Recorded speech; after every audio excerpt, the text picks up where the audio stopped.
அன்பான நேயர்களே, காலை வணக்கம்.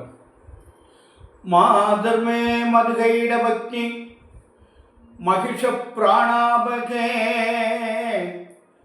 கேல நிர்மித தூம்ரலோச்சனவதே கே சண்டமுண்டார்த்தரி நிஷேஷிக்கிருத ரத்த பீஜ தனுஷே நித்யே நிசும்பாபகே சும்பத்வம்சனி சங்கரா துரிதம் துர்கே நமஸ்தே அம்பிகே சங்கரா துரிதம் துர்கே நமஸ்தே அம்பிகே அருணமணி நிவாங்கம் அக்னிகேசம் கரண்டம் டமருக தராபாசம் கர்க்ககஸ்தம் கபாலம் அனலநயனநாகம் ஆசனம் பத்மபீடம் அகில புவனமாதம் ஸ்ரீதளம் மாறி ரூபம் விரும்பித் தொழும் அடியார் விரும்பித் தொழும் அடியார் விழிநீர் மல்கி சுரும்பில் கழித்து ஆனந்தமாகி அறிவிழந்து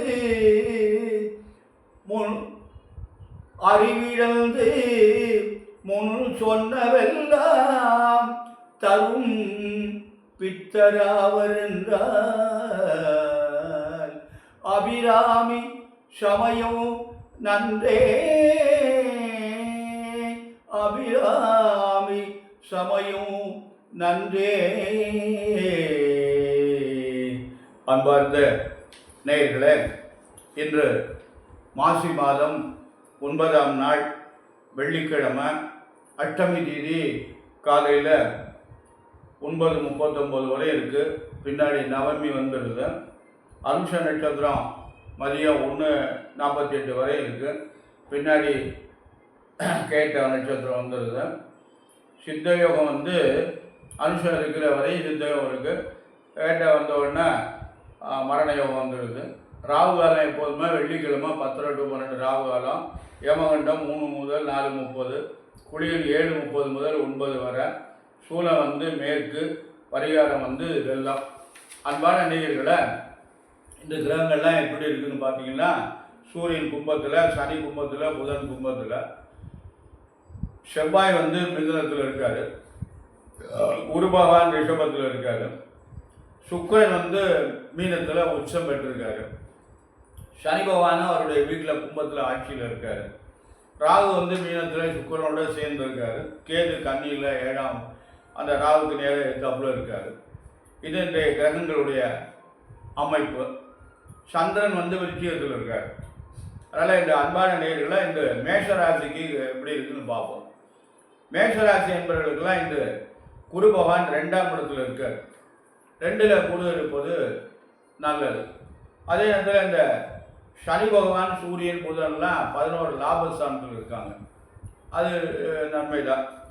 பாவகிரகங்கள் சனியும் புதனும் பாவன். இந்த 2 பாவகிரகங்களோட சேர்ந்தவுடனே புதனும் பாவி ஆகிடலாம். அதனால் அவங்க 2 பேரும் கண்டிப்பாக நல்லது செய்வாங்க. ஆக இவங்களுக்கு இந்த 2 கிரகம் 11ஆம் இடத்துல இருப்பது மேஷராசிக்கு நல்லது. குரு பகவான் நல்ல இடத்துல இருக்காங்க. அப்போ இவங்கெல்லாம் நல்லதே செய்வாங்க அப்படின்னு சொல்கிறாங்க. நல்லதுன்னா என்னையா செய்வாங்கன்னா அவங்கவுங்களுக்கு தேவையான நன்மைகளையும் செய்வாங்க. அதுதான் நம்ம முக்கியமான குறிப்பு. அப்படியே கொட்டன்னு பணம் கொட்ட போது அதை பண்ண போதுங்கிறத விட நன்மைகள் நடைபெறும், நல்ல காரியங்கள் நடைபெறும் அப்படிங்கிறது தான் பொதுவான ஒரு கருத்து. ரிஷபராசி என்பவர்களை உங்களுக்கு நேரம் இப்பொழுது எப்படி இருக்கிறது என்றால், உங்களுக்கு ஜென்மகுரு பிரச்சனையை தரக்கூடிய நேரம். பார்த்து கவனமாக நடந்து கொள்ளுங்கள். அதாவது இடமாற்றங்கள் ஏற்படும், பதவி உயர்வுகள் கிடைக்கும், வேறு இடத்துக்கு இடம் மாற்றத்துக்கு ஏற்பாடு பண்ணிங்கன்னா அது கிடைக்கும், வீடு மாற்றம் ஏற்படும், வாடகை வீட்டில் இருந்தால் சொந்த வீட்டுக்கு போகலாம். அந்த மாதிரிலாம் ஒரு நல்ல அமைப்புகளே ஏற்படும். இருந்தாலும் பிரச்சனைகள் ஏற்படும். ஜாக்கிரதையாக கவனமாக நடந்து கொள்ளுங்கள். ஆனால் ரிஷபராசிக்காரங்களாம் ரொம்ப ஜாக்கிரதையாக இருப்பீங்க. இருந்தாலும் ரொம்ப கவனமாக இருந்துங்க, நல்லதே நடக்கும். உங்களுக்கு சனி 10ல், ராகு 11ல், சுக்கிரன் 11ல், இதெல்லாம் உங்களுக்கு நன்மை, நல்லதே நடக்கும், நல்ல காரியங்களாக நடக்கும். இருந்தாலும் ஜாக்கிரதையாக நிறைவாக கவனமாக நடந்து கொள்ளுங்கள். மிதுன ராசி என்பவர்களை உங்களுக்கு ராசியில் செவ்வாய் இருக்குது. ராசியில் செவ்வாய் இருக்கக்கூடாது. இது என்ன பண்ணும், எப்போ பார்த்தாலும் ஏதாவது டென்ஷனாகவே இருக்கிற மாதிரி பண்ணும். பண்ணிவிட்டு நமக்கு வந்து நடக்க வேண்டிய காரியங்கள் எல்லாம் தாமதப்படுத்தும். குரு வேற உங்களுக்கு 12ஆம் இடத்துல இருக்குது. ஆனால் ராகு வந்து 10ல் இருக்குது. அது வந்து 5 கூடையவனும் சுக்கிரன், ராகு 10ல் இருக்கும்போது தொழிலுக்கு நல்லது, வருமானம் வரும், ஆனால் செலவு அதிகமாகும். அதனால் பார்த்து கவனமாக இருந்துங்க, நல்ல செலவாக பண்ணுங்க. முடிஞ்சுன்னா வீடு கட்டுங்க, இடம் வாங்குங்க, கல்யாணம் பண்ணுங்க. இந்த மாதிரி இல்லை அதுக்கெல்லாம் வாய்ப்பு இல்லைன்னா ரொம்ப ஜாக்கிரதையாக நிதமாக நடந்து கொள்ளுங்கள். வியாழக்கிழமை தோறும் தட்சிணாமூர்த்தி வழிபாடு பண்ணிட்டு வாங்க, நல்ல பலன் தரும். அன்பான கடகராசி என்பவர்களே, உங்களுக்கு குரு பகவான் 11ஆம் இடத்துல லாபஸ்தானத்தில் இருக்கார். அது உங்களுக்கு பெரிய அமைப்பு. அதாவது குரு பகவான் மற்ற கிரகங்கள் எப்படி இருந்தாலும் அந்த குரு பகவான் வந்து நல்ல இடத்துல இருந்தாங்கன்னா உங்களுக்கு நல்லதெல்லாம் நடக்கும், நல்ல காரியங்கள்லாம் நடைபெறும். அதனால் கடகராசி என்பவர்களுக்கு நேரம் வந்து இப்பொழுது நன்றாக இருக்கிறது. அதனால் பார்த்து கவனமாக நடந்து கொள்ளுங்கள். உங்களுக்கு வந்து இந்த மற்ற கிரகங்கள் எதுவுமே அவங்களுக்கு சிறப்பாக இல்லை. அதனால் குரு மட்டும்தான் நல்ல பலமாக இருக்கார். அவருடைய பார்வை வந்து உங்களுக்கு 11ஆம் இடத்துல இருந்தாலும் 5ஆம் இடத்தை பார்க்குறாரு. ராசிநாதன் 5ல் இருக்கார், அவரை குருவனுடைய பார்வையில் இருக்குது. அதனால் அது உங்களுக்கு நன்மை பெறும். அன்பான சிம்மராசி என்பவர்களே, உங்களுக்கு எந்த கிரகமும் சரியாகலை. அதனால் ரொம்ப ஜாக்கிரதையாக கவனமாக நடந்துங்க. 10ல் இருக்கார் குரு. 10ல் இருந்தால் பவுசை கொடுப்பான்னு பேர். பவுசுன்னா நம்முடைய கெட்ட பேர் ஏற்படுற மாதிரி வந்துடும். எப்பேற்பட்ட நல்ல மனுஷனுக்கும் இந்த கெட்ட பேர்கள் ஏற்படக்கூடிய ஒரு சூழ்நிலை உருவாயிடும். அதனால் பார்த்து கவனமாக ஜாக்கிரதையாக நடந்து கொள்ளுங்கள். அன்பான சிம்மராசி என்பவர்களை நீங்கள் கரெக்டாக இருப்பீங்க, ஆனால் கெட்ட பேர் வந்துடும். எப்படி போனாலும் நல்லது செஞ்சாலும் கூட கெட்ட பேர் வருது. அந்த மாதிரிலாம் ஒரு அமைப்பு இருக்குது. அதனால் பார்த்து கவனமாக நடந்து கொள்ளுங்கள். அன்பான கன்னிராசி என்பவர்களை, உங்களுக்கு குரு பகவான் 9ஆம் இடத்துல இருக்கார். ஆனால் உங்கள் ராசியில் வந்து கேது இருக்குது. இது என்ன பண்ணும், குழப்பமான ஒரு சூழ்நிலையை உண்டு பண்ணும். எதையுமே நமக்கு செய்ய விடாது. குழப்பம் இல்லாமல் காரியங்களை நாட்டுவோம். உங்களுக்கு சனி பகவான் 6ல் இருக்கார். இது ஒரு பெரிய அமைப்பு. அதனால் குரு 9ல், சனி 6ல், நல்லதெல்லாம் நடக்கும். குழப்பம் இல்லாமல் ஒரே முடிவாக ஒரே மனதோட காரியங்களை பண்ணுங்க, நன்மை உண்டு, நல்லதெல்லாம் நடக்கும்.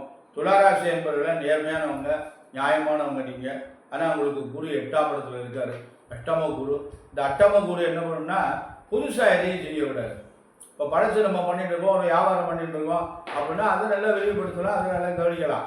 ஆனால் புதிதாக ஏதாவது முதலீடு போட்டு செஞ்சீங்கன்னா கண்டிப்பாக அது வந்து வளர்ச்சி அடையாது. இந்த கடையில் உள்ளது அந்த கடையில் போய் நட்டமாயிடும். அதனால் அந்த இன்னும் கொஞ்சம் நாளைக்கு தான், இந்த சித்திரை 28ஆம் தேதி 11/5 குரு பயிற்சி ஆகுது. அதன் பிறகு உங்களுக்கு நல்லதே நடக்கும். 9ஆம் இடத்துக்கு வந்துடுறாரு குரு. அதனால் பார்த்து ஜாக்கிரதையாக நடந்து கொள்ளுங்கள். அன்பான விருச்சிக ராசி என்பவர்களே, உங்களுக்கு குரு பகவான் 7ஆம் இடத்துல இருக்காங்க. நல்லது தான் நடக்கும். நல்ல காரியங்கள் நடைபெறுவதற்கு நிறைய வாய்ப்புகள் இருக்குது. அதனால் கொஞ்சம் பொறுமையாக நிதானமாக காரியங்களை செய்யுங்க, நல்லதே நடக்கும். அன்பான தனுசு ராசி என்பவர்களை, உங்களுக்கு குரு பகவான் 6ஆம் இடத்துல இருக்கார். உடல்நிலையில் சற்று கவனம் தேவை. செய்கின்ற தொழிலை எதிர்ப்பு அதுலேயும் கொஞ்சம் கவனமாக நடந்து கொள்ளுங்கள். உங்களுக்கு 7.5 சனியெல்லாம் முடிஞ்சுது. சனி பகவான் 3ல், ராகு 3ல், இது ரெண்டும் உங்களுக்கு நல்ல அமைப்பு. அதனால் கவனமாக ஜாக்கிரதையாக நடந்து கொள்ளுங்கள், நல்லதே நடக்கும். ஏன்னா குரு பகவான் 6ல் இருக்கக்கூடாது. ஆரோக்கியத்தை கொடுக்கறதுக்கு என்னென்ன உண்டோ அதெல்லாம் செய்வார்.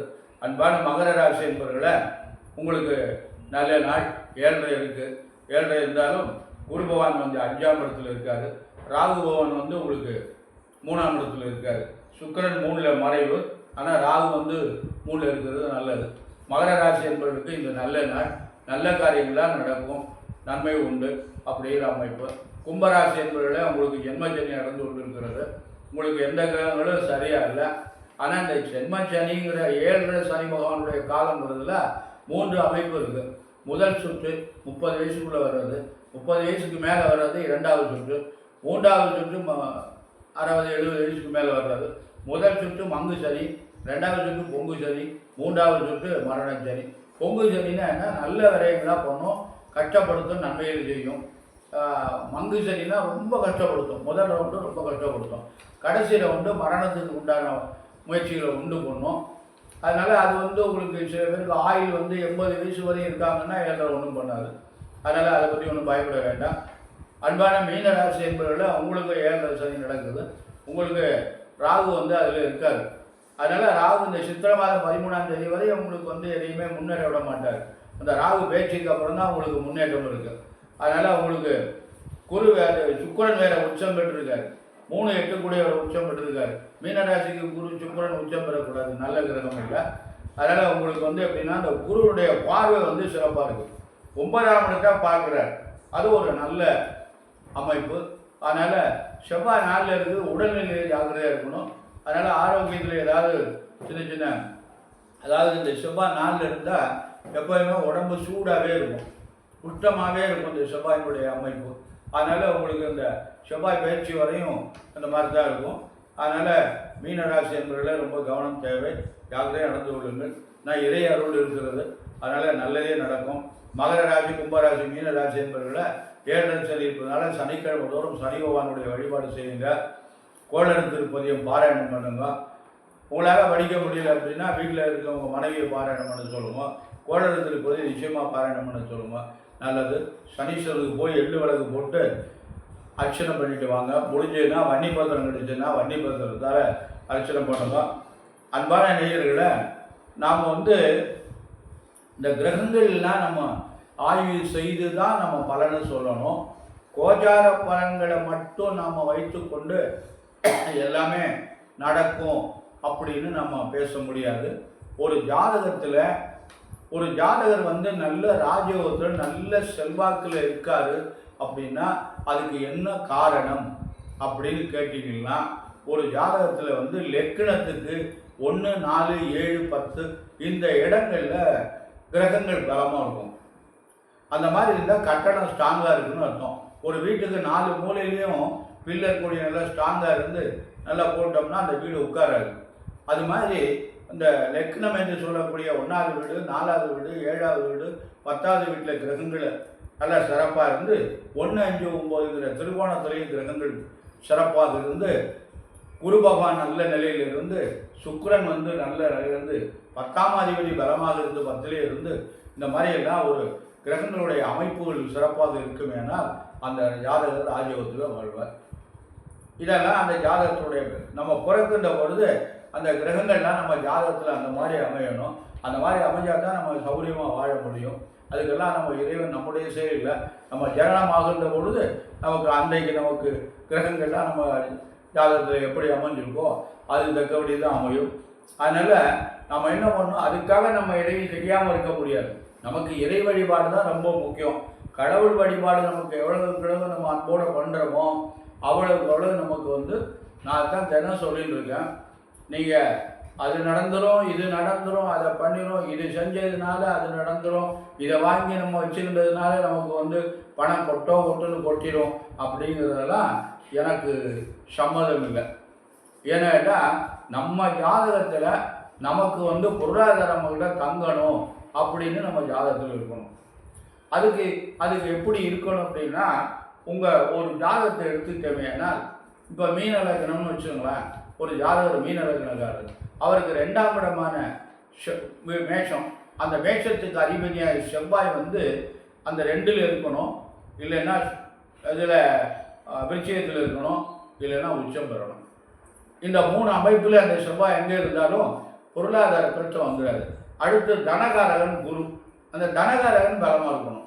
தனகாரகன் உச்சம் பெற்று கடகத்திலேயோ தனுசிலே இருந்துட்டாரேயானால் பொருளாதார பிரச்சனை இருக்காது. ஸ்தானாதிபதி தனகாரகன் 2 பேரும் பலமாக இருக்குமே, ஆனால் அவங்கள்ட்ட காசு வந்து முடை இருக்காது, வருமானம் நிறைய வரும், மிச்சப்படும். ஆனால் ஒரு ஜாதகத்தில் குரு வந்து 6, 8, 12ல் இருந்தால் சுத்தமாக கண்ட காசு கையிலே தங்காது. அதெல்லாம் அனுபவத்தில் இருக்குது, நிச்சயமாக பார்த்துவோங்க.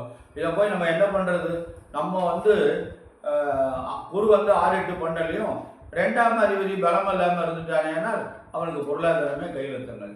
எவ்வளோ சம்பாதிச்சாலும் ஒரு நாளைக்கு 1 லட்ச ரூபா சம்பளத்தில் மறுநாள் வந்த பணம் இருக்காது, அதுக்கு வந்து செலவு வந்துடும். அது வந்து நம்ம பிறக்கின்ற பொழுது நம்ம ஜாதகத்தினுடைய அமைப்பு இதெல்லாம் நம்ம முடிவு செய்யணும். அதனால் நம்ம என்ன பண்ணணும்னா, நம்ம கிரகங்கள்லாம் இப்படி இருக்குது, அதுக்கு தக்கபடி நம்ம வாழணும்னு ஓரளவு நம்ம திட்டம் போட்டு நம்ம அமைப்பில் வாழ்க்கையை நடத்தி கொண்டு வந்தோமேனால் நமக்கு நல்லா இருக்கும். ஒரு சிலரால் திட்டம் போட முடியலை, எல்லாருமா திட்டம் போட்டு வாழ முடியுது. சில பேர் திட்டம் போட்டு வாழ்கிறாங்க, இன்றைக்கி இவ்வளோ தான் செலவு பண்ணணும், இதுக்கு மேலே பண்ணக்கூடாது அப்படிங்கிறத ஒரு கருத்தை வச்சுட்டு பிளான் பண்ணிகிட்டு இருக்காங்க. சில பேரால் அப்படிலாம் பண்ண முடியல, அது எவ்வளோ வந்தாலும் செலவாகிட்டு தான் இருக்குது, செலவு பண்ணிட்டு தான் இருக்கும், அதை ஒன்றும் குறைக்க முடியல. அப்படியெல்லாம் ஒரு கருத்து இருக்குது. அதனால் பொருளாதாரத்தில் நம்ம நிறைவு பெறணும்னா நம்ம ஜாதகத்தில் கிரகங்கள் வந்து பலமாக இருக்கணும். அது மாதிரி நமக்கு நோய் நொடி இல்லாமல் நம்ம வாழணும்னா லக்னாதிபதி பலமாக இருக்கணும், 6ஆம் அதிபதி பலமாக இருக்கணும். பலமாக இருக்கக்கூடாது. 6ஆம் அதிபதி 6லையோ அவர் சொந்த வீட்டில் ஆட்சியில் உச்சத்திலேயோ இருந்தால் போச்சு, அவ்வளோதான். நோயினுடைய துன்பத்திலேயே நம்ம வாழ்ந்துட்டு இருக்கணும். 4ஆம் இடம் சுத்தமாக இருக்கணும். 4ஆம் இடத்துல வந்து செவ்வாய் இருக்கக்கூடாது. ஆனால் 4ல் ராகு இருக்கலாம். 4ல் ராகு இருந்தால் எதிர்காலம் பிரமாதமாக இருக்கும். அதில் 4ல் செவ்வாய் இருந்தால் தன் சுகம் கெடும், அவுட்டு. படிப்பையும் அவுட் பண்ணிடுவோம், தன் சுகத்தையும் கெடுத்துடும். எப்போ பார்த்தாலும் உடம்பு உஷ்ணமாகவே இருக்கும், பிளட்டு சம்மந்தமான தொந்தரவு கொடுத்துருவோம், ஆஸ்பத்திரி போயிட்டே தான் இருக்கணும். இப்படியெல்லாம் கிரகங்களுடைய அமைப்பு இருக்குது. இதனால தான் நமக்கு வந்து அந்த நமக்கு உடல்நிலை பாதிக்கிறதும் நோய்கள் அதிகமாக வருகிறதும். இப்போ ஒரு கன்னியா லக்னம் அல்லது மிதுன லக்னக்காரங்களுக்கு கேஸ் சம்பந்தமான தொந்தரவு அதிகமாக இருக்கும். கன்னியா லக்னத்தில் பிறந்தவங்க, மிதுன லக்னத்தில் பிறந்தவங்க காற்று தொந்தரவு அதிகமாக இருக்கும். இப்போ மகர லக்னமாக இருக்குது, மிதுனம் வந்து புதனுடைய வீடு 6ஆம் வீடு, அதிலே புதன் இருந்துட்டாரா போச்சு, அவருக்கு காற்று சம்பந்தமான தொந்தரவு, முழங்கால் வலி, மூட்டு வலி, நரம்பு சம்பந்தப்பட்ட பிரச்சனைகள்லாம் நிறையா வரும். இப்படியெல்லாம் ஒரு கருத்து இருக்குது. அதனால் வியாதியெல்லாம் இருக்கக்கூடாது. நோயற்ற வாழ்வே குறைவற்ற செல்வம். இதுக்கு இறைவன் நமக்கு நல்லருள் செய்யணும். நோய் இருக்கணும், அதிகமாக இருக்கக்கூடாது. லேசாக ஏதோ முழங்கால வலிக்குன்னா ஒரு தைலத்தை தடையணும், அந்த நோய் நிவர்த்தியாக எடுத்து அப்படி போடணும். அதுக்காக போய் ஆஸ்பத்திரியில் போய் வைத்தியம் பண்ணி உனக்கு மூட்டு செஞ்சு போய் வேறு மூட்டு வைக்கணும், இப்படியெல்லாம் லட்சக்கணக்கில் நம்ம செலவு பண்ணோம்னா நம்ம பொருள் வேஸ்டாகிடும். அதனால் நமக்கு வந்து இறை அருள் நமக்கு வேணும். அதனால் நம்ம எல்லாரும் அன்போட இறைவனை நாடணும். நல்லவர்களை நாடுங்கள், நல்லதே நடக்கும்.